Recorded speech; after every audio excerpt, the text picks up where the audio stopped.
On every major issue at the moment, Brittany, Charles seems to be siding with Harry and Meghan. There has been a breakdown in the relationship between Charles and William Yes. over Harry. Charles, in his effort to, I think, kind of try to bring his younger son in, is alienating his older son and by extension, alienating both his children in one way or another.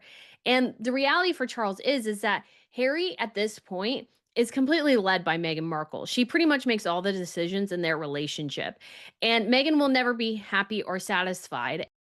King Charles continues to side with Prince Harry and Meghan Markle over his eldest son, Prince William. And I guess by virtue of the fact that she is his wife, Catherine, the Princess of Wales. And this is coming in so many disturbing ways to me. And perhaps the report that I think will stun royalists the most is that, according to Rob Shooter, King Charles is now considering opening up Balmoral to Harry and Meghan, despite specific objections from Prince William. So we're going to analyse this with Brittany, editor of the Royal News Network, imminently. But first, I want to take you through this new reporting from Rob Shooter, who writes, King Charles III is quietly considering a dramatic and deeply personal move to mend his fractured relationship with Prince Harry and Meghan Markle, opening the gates of his most private sanctuary, Balmoral Castle. This is not Buckingham Palace. Balmoral is different. It is Charles's home, personally owned by the monarch and held by the royal family since Queen Victoria and Prince Albert purchased it in 1852. The sprawling Scottish estate has long served as the Windsor's emotional refuge, a place of tradition, privacy, and unguarded family time, although I'd say it was closer to Queen Elizabeth II than Charles. Shooter says that sources say Charles may be willing to share it.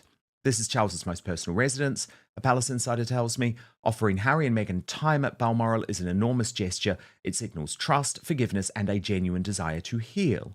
According to sources, the proposal would not involve any transfer of ownership or permanent arrangement.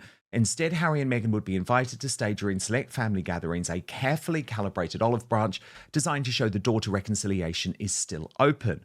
But another source reveals William is strongly opposed. He believes it's too much too soon and fears it could reopen wounds that have barely begun to heal. Those close to the Prince of Wales say Balmoral is anything but neutral ground. It is where loyalties are tested, where family history weighs heaviest, and where the brothers' rift could either mend or fracture beyond repair. Still, the king appears resolute. With the royal divide now stretching across years and continents, Charles reportedly sees this as one of the last meaningful gestures left, not as monarch, but as a father. He knows time is precious, the insider added. This is about family, not protocol. If extended, the invitation would mark one of the most intimate overtures yet in the Sussex saga and could redefine the future of the royal family's most painful divide. So, Brittany, look, this is interesting because what is very clear to me is, yes, Charles is considering potential offers to Harry about where they could possibly stay during their time in the United Kingdom. Now, of course, that is concerning. It's going to worry a lot of people. But the Daily Mail just 2 weeks ago actually had to delete a story from online suggesting that it could be Highgrove, because, of course, that is now actually under the control of William via the Duchy of Cornwall. But do you think this would even suit Harry and Meghan? Because, to be honest, I don't think they want to spend much time in Scotland. What they really want is some type of royal residence with royal security of their own in either Windsor or somewhere in central London, because that's where they want to be doing business. So I don't even know if this potential offer would even solve the issue, if you see what I'm saying. I do, Dan. And honestly, I'm not sure I totally buy this story because Balmoral would be the last place I would think Meghan Markle would ever want to go. It is not her style. She is not a country girl. I don't think she particularly likes being outside, especially being in the wet Scottish weather, I think would drive her bonkers. So if this was the overture of peace, it's definitely the wrong one, I think, to make to her. Harry and Meghan, of course, want to be in the center of the action. They want to be in a place like London. That is where they would prefer to be. And Harry, of course, has been offered, let's say, Buckingham Palace to stay in or something like that. But for the royal family, the problem with Harry and Meghan is that you can't let them have, quote unquote, free reign of a property or allow people to go in and out because they have proven that you can't trust them to sort of stick to protocol. They might invite somebody in to, let's say, film or record or something like that.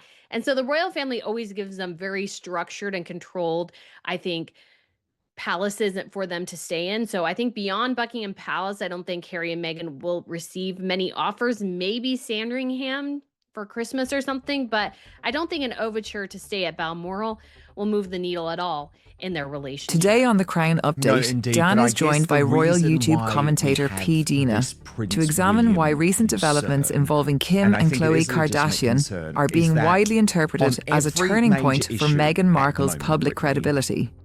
Dan explains that Charles credibility, seems to be especially in siding high-profile with circles, Harry and is Meghan. often shaped by And I mean, association. there's a whole For load, years, right? Meghan's public You image know, if you benefited think from back visible to support across media, last year celebrity and with cultural the spaces. meeting, But for that dynamic example. appears to be And changing. I mean, P. you Dina come in, points Brittany, out that the but it does Kardashians feel are like not this is casual a- participants in public narratives. This is Their now a brand regular decisions thing. are deliberate, And of strategic, course, you've got and the royal closely road tied who to don't want audience talk about trust. this, and I know there's When lots figures of of that royal fans who don't magnitude want to appear believe to it, but step back sometimes or you've just gotta remain trust me, silent, it this is naturally going raises on. questions.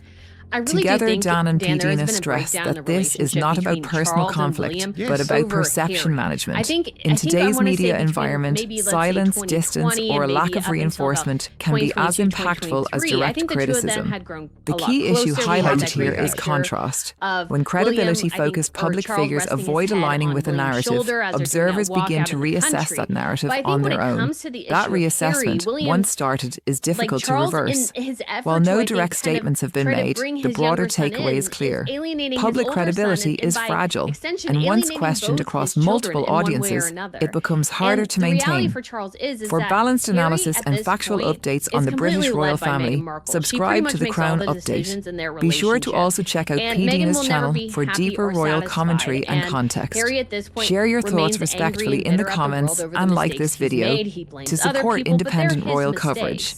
And so Charles, in this effort to, I think, try to kind of bring Harry in, has the after effect of, I think, alienating his firstborn son. And that's not, I don't think, a very positive development.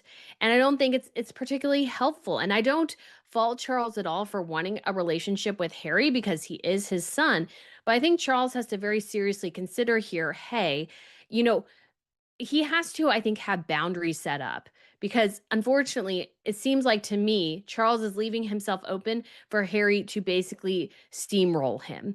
And having I think a supporter with William would be much more helpful there. But I think William, especially with Catherine's diagnosis and those sorts of things, is like, I don't want to deal with Harry. Harry is an unnecessary stress in our lives, and I am done. But Charles still wants it, and I think it is causing tension in their relationship for sure. It absolutely is, because you're totally right, Brittany, to say things were really good. Things had massively improved. It has always been quite a tense relationship for a whole load of reasons. But I would argue over the course of that pandemic, over the course of the late Queen Elizabeth's deaths and Prince Philip's death, Charles and William were absolutely in lockstep. But it was when Charles started to open up to the idea of, oh, there is a path back for Prince Harry, that William just couldn't cope with, because for him, the only way to secure the future of the royal family is to keep Harry and Meghan in exile. Today on the Crown Update, Dan teams up with the Royal News Network to examine reports of a fallout between Prince William and King Charles. According to royal analysts, what has been described as a fallout may be less about personal conflict and more about growing differences in leadership style. As Prince William takes on greater responsibility, his approach to modernisation and public engagement is becoming more visible. The Royal News Network reports that King Charles remains committed to a traditional and cautious style of leadership, while Prince William is increasingly focused on shaping the monarchy's future. These differing approaches can create tension, especially during periods of transition. Despite speculation, there has been no official confirmation of a rift. Public appearances continue to show unity, even as internal dynamics evolve behind the scenes.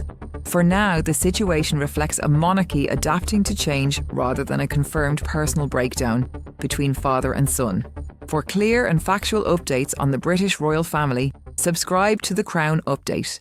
Like this video and share your thoughts respectfully in the comments. Fact that his father is trashing that suggestion and going to leave William with perhaps decades in which to have to deal with Harry and Meghan, because remember, that's how William is thinking. You know, he is thinking in terms of his entire reign, is something that he doesn't like to countenance. And we saw it again, Brittany, over the past few days, over Donald Trump. And we know this is such a sensitive issue within the royal family. And Harry is hugely irresponsible and always has been. So, I mean, here's his statement, of course. In 2001, NATO invoked Article 5 for the first time, and only time in history. It meant that every allied nation was obliged to stand with the United States and Afghanistan in pursuit of our shared security. Allies answered that call. I served there, I made lifelong friends there, and I lost friends there. The United Kingdom alone had 457 service personnel killed. Thousands of lives were changed forever. Mothers and fathers buried sons and daughters. Children were left without a parent. Families left carrying the cost. Those sacrifices deserve to be spoken about truthfully and with respect, as we all remain united and loyal in the defense of diplomacy and peace. And you posted, Brittany, Prince Harry has no business making any sort of statements on NATO and by extension criticizing President Donald Trump. This sort of brazenness, again, belies the reason why all his titles and place in the line of succession should be removed. If he can't contain himself and potentially undermines whatever diplomacy is going on behind the scenes, it's a problem that must be dealt with. That's the price of being the son of the king, as he so arrogantly throws around when it suits him.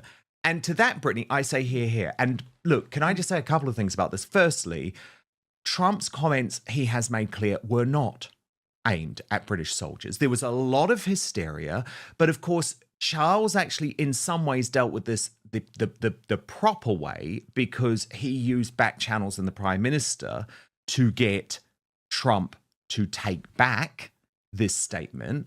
But the problem is, Brittany, as far as William sees it, this was a case of Charles siding with Harry again.